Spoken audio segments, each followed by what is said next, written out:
आपके पास सब कुछ है, अच्छी नौकरी, पैसा, सम्मान, लोगों की तारीफ। आपके मन में सवाल आते हैं, क्या यह सब सच में मायने रखता है? और उससे भी बड़ा सवाल, जब मैं नहीं रहूंगा तब क्या होगा? यही सवाल है जिसने अर्नेस्ट बेकर को the denial of death book लिखने के लिए प्रेरित किया। बेकर कहते हैं कि इंसान सिर्फ जीना नहीं चाहता, वह महत्वपूर्ण महसूस करना चाहता है।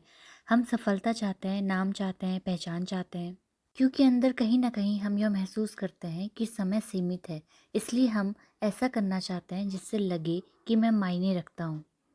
इसलिए हमारी जितनी भी डिजायर्स हैं, सक्सेस के लिए नहीं बल्कि इम्पोर्टेंस फील करने के लिए होती है। क्योंकि इंसान मौत को नहीं हरा पाता, इसलिए वो इम्पोर्टेंस पाने की कोशिश में लगा रहता है। और हमारी जितनी भी डिजायर्स हैं, जितनी भी हमारी महत्वाकांक्षाएं हैं, वो मौत के डर का ही जवाब है। Wait a minute. Who are you? Lesson number 2, the ego is a defence mechanism. Baker के अनुसार ईगो एक मनोवैज्ञानिक कवच है। यह हमें एक पहचान देता है, मैं कौन हूँ, मैं कितना सफल हूँ, दूसरा मुझे कैसे देखते हैं। लेकिन समस्या तब शुरू होती है जब हम अपनी पहचान अपनी उपलब्धियों से जोड़ देते हैं। फिर एक आलोचना एक हमला जैसी लगने लगती है।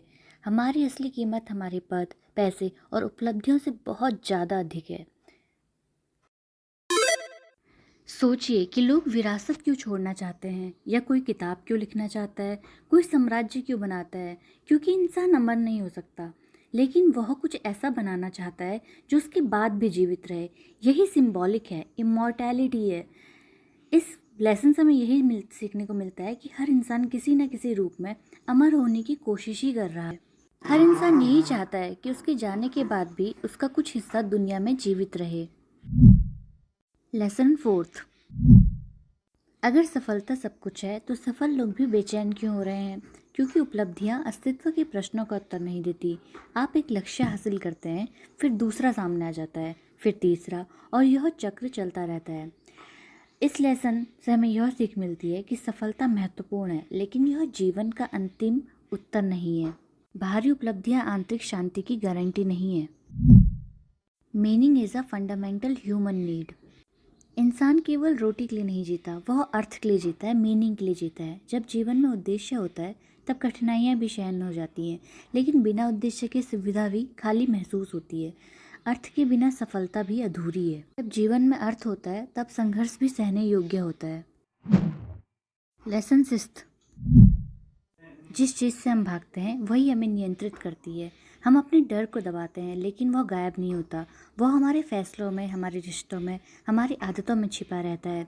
जिस डर का सामना नहीं किया जाता वह हमारा मालिक बन जाता है। डर का सामना करने से उसकी शक्ति कम होने लगती है। जिस सत्य को हम स्वीकार नहीं करते वह हमारी छाया बनकर हमारा पीछा करता रहता है। ध्यान दीजिए, आपके पास ऐसे कौन से डर हैं जो लगातार आपका पीछा कर रहे हैं? Do it! Just do it! Lesson number 7, everyone wants to be a hero. हर इंसान हीरो बनना चाहता है। हर कोई चाहता है कि उसकी ज़िंदगी का कोई महत्व हो।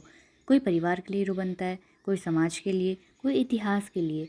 महत्व की खोज मानव स्वभाव का हिस्सा रही है, रहेगी और रह रही है। हर इंसान चाहता है कि उसकी प्रेजेंस दुनिया में कोई अर्थ छोड़ जाए। महत्वपूर्ण महसूस करने की इच्छा हर इंसान में होती है। Do it! Just do it!